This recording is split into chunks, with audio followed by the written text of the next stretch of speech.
Suma Teológica, parte tercera. Cuestión 40. Sobre el género de vida de Cristo. Después de haber hablado de cuánto se refiere a la entrada de Cristo en el mundo o al principio de la misma, pasamos ahora a tratar de lo que pertenece a su desarrollo, y en primer lugar, de su modo de vida. Segundo, de sus tentaciones, Q T 41. Tercero, de su doctrina, Q 42. Cuarto, de sus milagros, Q 43. Acerca de lo primero se plantean 4 problemas. ¿Debió Cristo llevar vida solitaria o vivir entre los hombres? ¿Debió llevar una vida austera en la comida, en la bebida y en el vestido, o la vida corriente de los demás? ¿Debió vivir en este mundo en la humillación o en medio de riquezas y honores? ¿Debió vivir conforme a la ley? Artículo 1. ¿Debió Cristo vivir entre los hombres o llevar vida solitaria? Lat. Objeciones por las que parece que Cristo no debió vivir entre los hombres, sino llevar vida solitaria.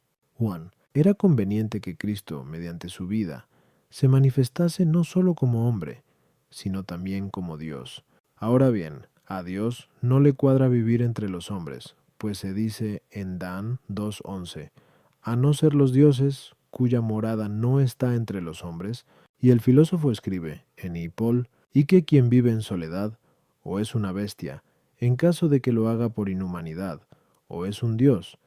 Si lo hace con el fin de contemplar la verdad, luego parece que no fue conveniente que Cristo viviese entre los hombres. Sua. Cristo, mientras vivió en carne mortal, debió llevar una vida perfectísima, pero vida perfectísima es la contemplativa, como se expuso en la segunda parte, Suonsin Kyo. 1 y 2. Y a la vida contemplativa corresponde en grado sumo la soledad, según las palabras de Os 2:14. La llevaré a la soledad y le hablaré al corazón. Luego parece que Cristo debió llevar vida solitaria. 3. El comportamiento de Cristo debió ser uniforme, porque siempre debió manifestarse en él lo óptimo. Pero Cristo, a veces, buscaba lugares solitarios, apartándose de las multitudes, por lo que dice Remigio Supermat. Leemos que el Señor tuvo 3 refugios: la nave, el monte y el desierto. Siempre que era asediado por las multitudes, subía a uno de ellos. Luego siempre debió llevar una vida solitaria. Contra esto está lo que se dice en Bar 3:38. Después de esto, apareció en la tierra y conversó con los hombres. Respondo. El género de vida de Cristo debió ser tal que concordase con el fin de la encarnación, por la que vino a este mundo y vino al mundo, primero, para manifestar la verdad, como él mismo dijo en JN 18:37. Yo para esto he nacido, y para esto he venido al mundo, para dar testimonio de la verdad. Por tal motivo no debía ocultarse, llevando una vida solitaria, sino manifestarse en público, predicando a la luz del día, de donde, en Lequi 4:42-43, dice a los que trataban de retenerle: también a otras ciudades tengo que anunciar el evangelio del reino de Dios, pues para esto he sido enviado. Segundo, vino para liberar a los hombres del pecado, conforme a lo que se lee en Plinutim 1:15. Cristo Jesús vino al mundo para salvar a los pecadores. Por esto dice el Crisóstomo: aunque morando en un mismo lugar, Cristo hubiera podido atraer a sí mismo todas las gentes para que oyesen su predicación. No lo hizo, sin embargo, dándonos ejemplo para que corramos y busquemos a los que se pierden, como lo hace el pastor con la oveja perdida, y como el médico se acerca al enfermo.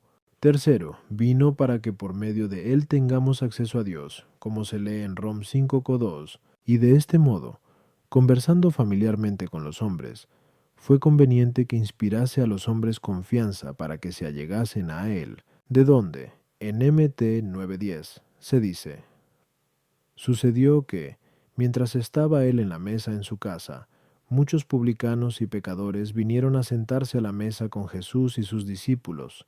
Jerónimo, exponiendo el pasaje, comenta: habían visto que un publicano, convertido del pecado a una vida mejor, había encontrado lugar para la penitencia, y por eso tampoco ellos desesperaban de conseguir la salvación. A las objeciones 1. Cristo quiso manifestar su divinidad por medio de su humanidad, y por eso, conversando con los hombres, lo que es una actitud propia del hombre, manifestó a todos su divinidad, predicando y haciendo milagros, y llevando entre los mismos una vida inocente y justa.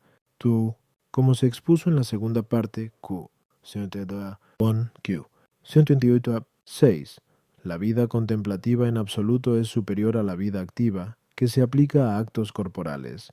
No obstante, la vida activa, por la que alguien comunica a los demás, mediante la predicación y la enseñanza, lo que antes ha contemplado, es más perfecta que la vida exclusivamente contemplativa, porque aquella vida presupone la abundancia de la contemplación, y por ese motivo eligió Cristo tal género de vida. 3. El comportamiento de Cristo fue nuestra propia instrucción, y por eso, para dar ejemplo a los predicadores de que no siempre han de ocuparse de la gente, el Señor, algunas veces, se apartaba de las multitudes. Se lee que hizo esto por 3 motivos. Unas veces a causa del descanso corporal. Por esto se lee en Mac 6:31 que el Señor dijo a sus discípulos: «Venid a un lugar desierto y descansad un poco», pues eran tantos los que iban y venían, que ni para comer tenían tiempo. Otras veces el motivo era la oración, de donde se dice en Lec 6:12: «Aconteció por aquellos días que salió hacia la montaña para orar, y pasó la noche en oración ante Dios». A propósito de este pasaje dice Ambrosio que con su ejemplo nos instruye sobre los preceptos de la virtud. Otras veces se apartó de las multitudes para enseñarnos a rehuir el favor de los hombres. Por lo que, a propósito de aquellas palabras de Mt 5:1, viendo Jesús aquellas muchedumbres, subió al monte. Comenta el Crisóstomo, por el hecho de no comparecer en la ciudad y en las plazas, sino de vivir en el monte y en la soledad, nos enseñó a no hacer cosa alguna por ostentación y a alejarnos del bullicio, máxime cuando sea necesario hablar sobre lo esencial, para la salvación. Artículo 2. ¿Debió Cristo llevar una vida austera en este mundo? Lat. Objeciones por las que parece que Cristo debió llevar una vida austera en este mundo. 1. Cristo predicó la vida perfecta mucho más que Juan. Ahora bien, Juan llevó una vida austera para mover a los hombres, con su ejemplo, a una vida de perfección, pues en Mt 3,4 se dice: Juan llevaba un vestido de pelo de camello y un ceñidor de cuero a la cintura, siendo su alimento langostas y miel silvestre. Sobre esto comenta el Crisóstomo: era admirable ver en un cuerpo humano un aguante tan grande, lo que todavía atraía más a los judíos. Luego parece que a Cristo le convino la austeridad de vida en grado mucho más alto. La abstinencia se ordena a la continencia, pues en Os 4:10 se lee: comiendo no se saciarán, fornicaron, pero no se multiplicarán. Pero el propio Cristo observó continencia y propuso a los demás guardarla cuando dijo en Mt 19:12: hay eunucos que se hicieron tales por el reino de los cielos. El que pueda con eso, que lo haga. Luego parece que Cristo debió llevar una vida austera, tanto en su persona como en sus discípulos. 3. Parece ridículo que alguien comience una vida austera y pase luego a otra más blanda, pues podría aplicársele lo que se lee en Lic 14:30. Este hombre comenzó a edificar, pero no pudo terminar. Ahora bien, Cristo, después del bautismo, comenzó una vida rigurosísima, morando en el desierto y ayunando 40 días y 40 noches. Seu Metisfarwand. Du. Luego no parece haber sido conveniente que después de una austeridad de vida tan grande se volviese a una vida ordinaria. Contra esto está lo que se dice en Mt 11:19. Llegó el Hijo del Hombre que come y bebe. Respondo, como acabamos de afirmar. 1. Convenía al fin de la encarnación que Cristo no hiciese vida solitaria, sino que viviese con los hombres. Ahora bien, el que vive con varios, es convenientísimo que se acomode a su forma de vida, conforme a lo que dice el apóstol en 1 Cor 9:22. Me he hecho todo para todos, De ahí que fuese oportunísimo que Cristo se comportase como los demás en la comida y en la bebida comunes. Por eso dice Agustín en su Contra Faustum: de Juan se dijo que no comía ni bebía, porque no tomaba el alimento común de los judíos. Si el Señor no lo hubiera tomado, no se hubiese dicho de él, por comparación con Juan, que comía y bebía. A las objeciones: 1. El Señor, durante su vida, dio ejemplo en todo lo que concierne a la salvación. Pero la abstinencia en la comida y en la bebida no pertenece, por su propia naturaleza, a la salvación, según Rom 14:17. El reino de Dios no consiste en la comida o en la bebida, y Agustín, en su libro de Quaestionibus Evam, exponiendo el pasaje de Mt 11:19, la sabiduría se ha acreditado por sus hijos, dice: esto es, porque los santos apóstoles entendieron que el reino de Dios no consiste ni en la comida ni en la bebida, sino en el sosiego del tolerar, a los que ni exalta la abundancia ni deprime la escasez. Y en el libro Trere de Dr. Christ dice que en todas estas cosas no está la culpa en el uso de las mismas, sino en la liviandad de quien se sirve de ellas. Una y otra vida es lícita y laudable, es a saber, que uno, separándose del trato común con los hombres, guarde abstinencia, o que, viviendo en sociedad, siga la vida común. Y este es el motivo por el cual quiso el Señor dar a los hombres ejemplo de una y otra vida. Juan, en cambio, como expone el Crisóstomo en Mat, no dio a conocer nada fuera de su vida y su santidad, pero Cristo tenía el testimonio de los milagros. Dejando, pues, que Juan resplandeciese por el ayuno, él caminó por la vía opuesta, entrando en casa de los publicanos para comer y beber en su compañía.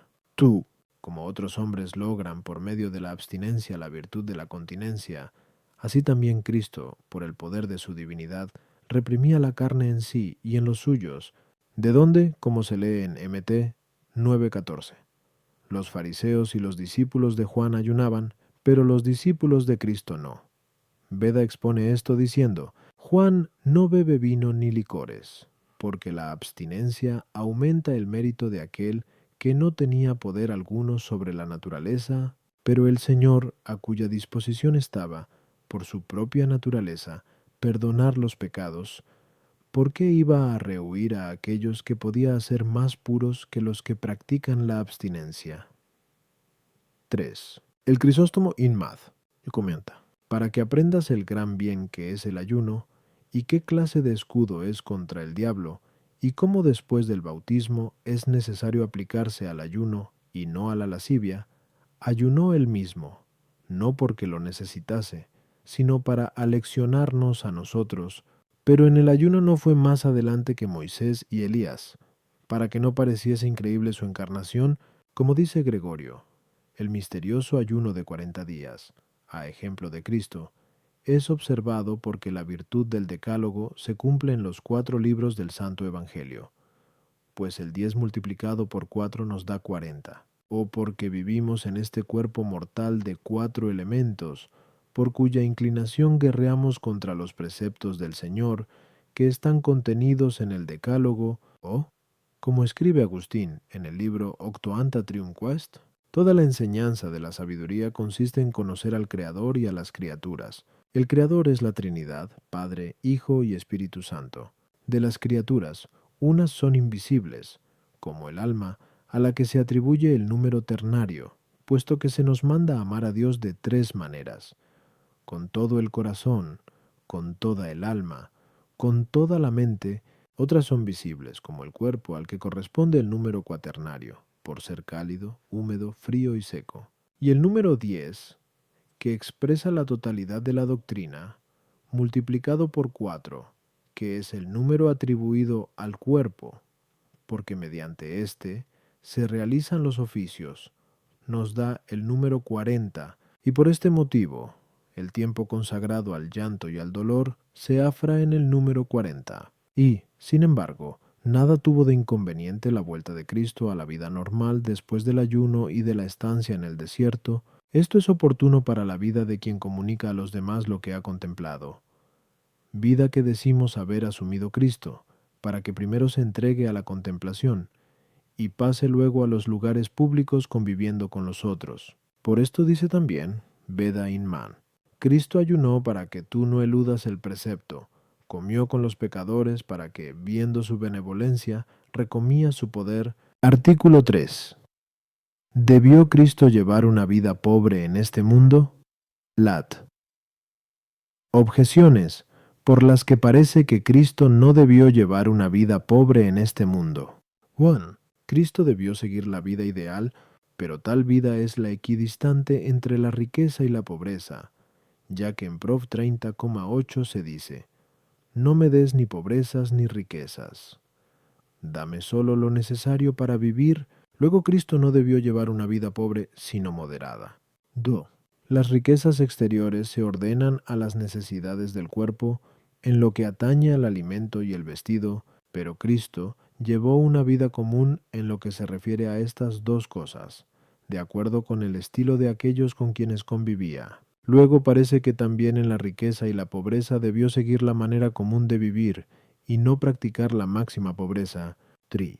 Cristo exhortó a los hombres a seguir sobre todo su ejemplo de humildad, de acuerdo con el pasaje de Mt 11:29.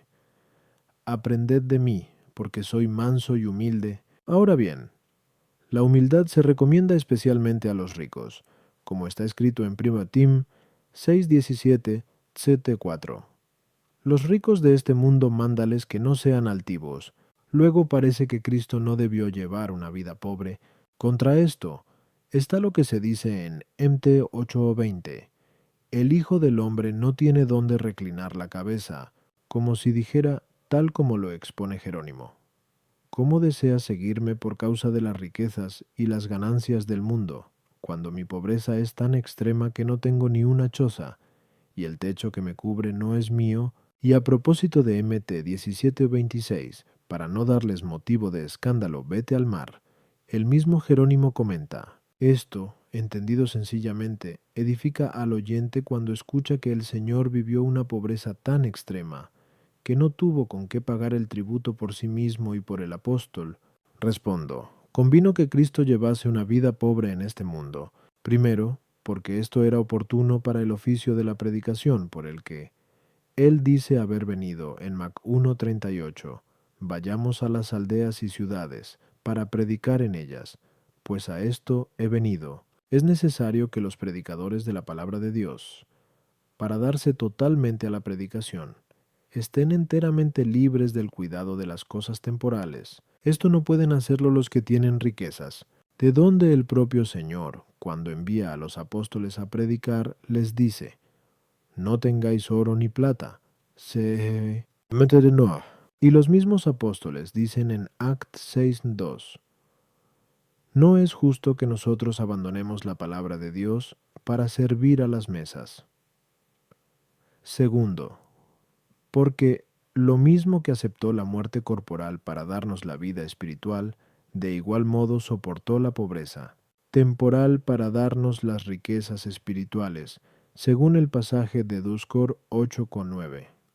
Conocéis la gracia de nuestro Señor Jesucristo, que por nosotros se hizo pobre, para que nosotros fuésemos enriquecidos con su pobreza. Tercero, para que, en caso de haber tenido riquezas, no se atribuyese a codicia su predicación, por lo que dice Jerónimo, in mad, en que si los discípulos hubieran tenido riquezas, hubiera parecido que predicaban no por causa de la salvación de los hombres, sino por motivo de lucro, y la misma razón vale para Cristo. Cuarto, para que tanto más se manifestase el poder de su divinidad, cuanto más despreciable parecía por causa de su pobreza. Por esto se dice en un sermón del concilio de Éfeso, eligió cuanto había de pobre, de vil, de mediocre, y para muchísimos, de oscuro, para que se comprendiese que la divinidad había transformado el orbe de la tierra. Por este motivo, escogió una madre pobre, y una patria todavía más pobre. Se hizo falto de dinero, y esto es lo que te explica el pesebre.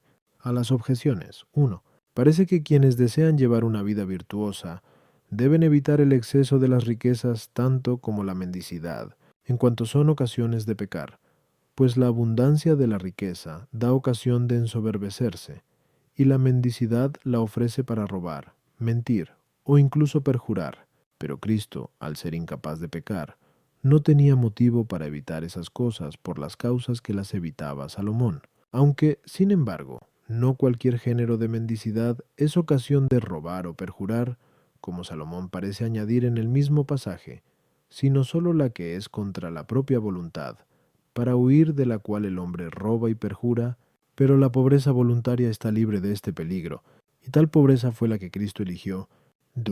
Llevar una vida ordinaria, en cuanto al sustento y el vestido, puede hacerlo uno no solo poseyendo riquezas, sino también recibiendo de los ricos lo necesario. Esto es lo que aconteció con Cristo, pues en Lequeo 8:2-3 se dice que algunas mujeres ricas seguían a Cristo sirviéndole con sus propios bienes. Como dice Jerónimo, contra Vigilantium, fue costumbre de los judíos, y no interpretada como pecado, por ser costumbre antigua, que las mujeres proporcionasen, con los bienes propios, alimento y vestido a sus maestros. En cambio, Pablo recuerda haber renunciado a esa costumbre porque podía ser motivo de escándalo entre los gentiles.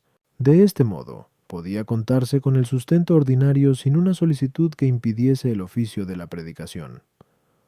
Lo que no permitiría la posesión de las riquezas, en el que es pobre por necesidad no es muy valorada la humildad, pero en quien es voluntariamente pobre, como lo fue Cristo, la misma pobreza es señal de humildad suprema. Artículo 4. ¿Vivió Cristo conforme a la ley? Lat. Objeciones por las que parece que Cristo no vivió según la ley. 1. La ley mandaba que el sábado no se hiciese obra de ninguna clase. CF ex 20,8, 31,13, DT 5,12. Pues Dios descansó el día séptimo de toda la obra que hiciera. Gen 2:2. Pero Jesús curó a un hombre en sábado y le ordenó que tomara su camilla, Safuobo. Jinfifma. Luego parece que no vivió según la ley. Cristo hizo y enseñó unas mismas cosas, según expresión de Act 1:1. Comenzó Jesús a obrar y enseñar. Ahora bien, Él enseñó, Mt 15:11, que todo lo que entra por la boca no mancha al hombre. Esto es contrario al precepto de la ley, la cual decía que el comer y el tocar ciertos alimentos manchaba al hombre, como es evidente por Lev 11. Luego parece que Cristo no vivió según la ley. 3. Parece que lo mismo ha de juzgarse a quien hace algo que a quien lo consiente, según el pasaje de Rom 1:32. No solo quienes hacen, sino quienes aprueban a los que hacen. Ahora bien, Cristo aprobó a sus discípulos que quebrantaban la ley arrancando espigas, excusándolos, como se lee en Mt 12:1-8. Luego parece que Cristo no vivió según la ley. Contra esto está lo que se dice en Mt 5:17. No penséis que he venido a abrogar la ley o los profetas. Lo que expone el Crisóstomo diciendo, cumplió la ley. Primero, no traspasándola en nada. Segundo, confiriendo la justicia mediante la fe, lo que era incapaz de hacer la ley con sus preceptos. Respondo, Cristo vivió enteramente conforme a los preceptos de la ley. Prueba de ello es que también Él quiso ser circuncidado, ya que la circuncisión viene a ser una declaración sobre el cumplimiento de la ley, conforme a lo que se lee en Gal 5:3. Declaro a todo el que se circuncida que está obligado a guardar toda la ley, y Cristo quiso vivir según la ley, primero para aprobarla, segundo para consumarla y darla término con su observancia personal, demostrando que estaba ordenada a Él, tercero para quitar a los judíos la ocasión de calumniarle, cuarto para librar a los hombres de la esclavitud de la ley, según aquellas palabras de Gal 4:4-5. Dios envió a su Hijo, nacido bajo la ley, para que rescatara a los que estaban bajo la ley. A las objeciones 1. A este propósito el Señor se excusa de 3 maneras de haber traspasado la ley. Primero, porque el precepto de la santificación del sábado no prohíbe las obras divinas, sino las humanas, pues aunque Dios cesó el día séptimo de crear nuevas cosas, obra siempre en la conservación y gobierno de las criaturas, y los milagros que Cristo hacía eran obras divinas, de donde en Giamen 5:17 dice, mi Padre sigue obrando todavía, y yo obro también. Segundo, Se excusa porque el precepto aludido no prohíbe las obras necesarias para la salud corporal. Por eso dice él mismo en Lequi 13:15: ¿Acaso cualquiera de vosotros, en sábado, no desata del pesebre su buey o su asno, y lo lleva a beber? Y más abajo, Le 14:5: ¿Quién de vosotros, si se le cae a un pozo su buey o su asno, no lo saca enseguida, aun en día de sábado? Y es evidente que los milagros que hacía Cristo concernían a la salud del cuerpo y del alma. Tercero, porque tal precepto no prohíbe las obras que pertenecen al culto divino. Por eso en Mt 12:5 dice: ¿No habéis leído en la ley que los sacerdotes, en el templo, quebrantan el descanso los sábados y no incurren en culpa? Y en JN 7:23 se dice que el hombre es circuncidado en sábado. La orden dada por Cristo al paralítico de llevar su camilla en día de sábado tocaba al culto divino, esto es, a la alabanza del poder de Dios. Y así queda patente que no quebrantaba el sábado, aunque los judíos le acusasen falsamente de ello diciendo: este hombre no viene de parte de Dios, pues no guarda el sábado. Shin 1:9-16. Tú. Con las palabras aludidas, Cristo quiso demostrar que el hombre no se hace impuro en cuanto al alma por el uso de cualquier manjar si se tiene en cuenta su naturaleza, sino sólo cuando se atiende a su significado. El que la ley llame impuros a ciertos alimentos se debe a una determinada acepción. Por eso dice Agustín en Contra Faustum: si se pregunta acerca del puerco y del cordero, ambos son buenos por naturaleza, porque toda criatura de Dios es buena. Pero por un determinado significado, el cordero se tiene por puro y el puerco por impuro. 3. También los discípulos, cuando, apretados por el hambre, arrancaban espigas en día de sábado, estaban excusados de la violación de la ley, a causa de la necesidad, como tampoco David quebrantó la ley cuando, por la necesidad del hambre, comió los panes que no le estaba permitido comer.